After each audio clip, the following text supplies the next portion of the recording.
Hello. So to begin our workout, we are going to start with a simple exercise for your thighs. The major muscle groups you'll be working will be your quadriceps muscle group, the hamstrings muscle group, and your gluteus maximus.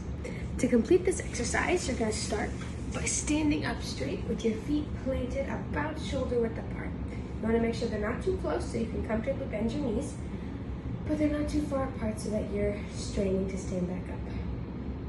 So you're going to flex your legs at the knee joint and bring your thighs straight down so they're parallel with the ground.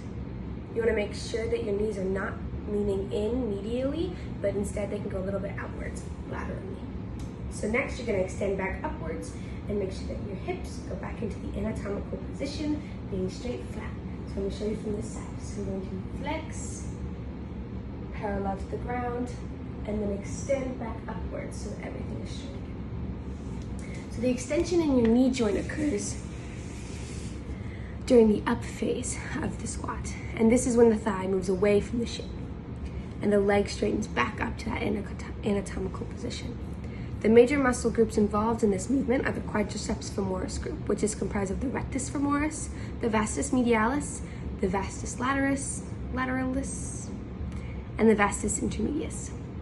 The extension of the hip joint occurs also as the thigh moves up and forward to be back in line with the upper body again. And the major muscle groups involved in this movement are the gluteus maximus and the hamstring muscle group, which is comprised of the semitendinosus, the semimembranosus, and the biceps femoris. The ankle joint is also involved in a squat, but it's mostly passive and therefore not as important to mention. But one thing you should maintain are straight and flat feet during the entire exercise. It'll be tempting to lift your heels or to lean forwards, but it's very important you maintain a flat back and flat feet to make sure that you are working the correct muscle groups and not hurting anything. All right, so now that I've told you about them, you're gonna go ahead and do a set of 10 on your own, and then we'll move on to our next leg workout. So, for our second workout, we will be doing heel raises, also known as calf raises. This exercise is going to help you work out the large muscles at the top of your calf up here, just below your knee joint, known as the gastrocnemius and the muscle and the soleus. To complete this exercise, you're going to stand up and hold on to something most likely, and you're going to raise up completely so that you're on the ball of your foot, and you're going to make sure the ball of your foot is flat on your supporting surface, making complete contact. And once you've fully extended your feet through plantar extension, you're going to begin to lower your foot back to the ground through plantar flexion.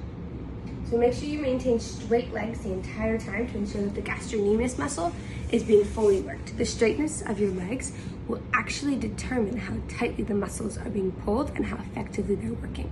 So a slight bend in your knee will mean your gastrocnemius muscle is going to work less and more stress is going to be added to the soleus.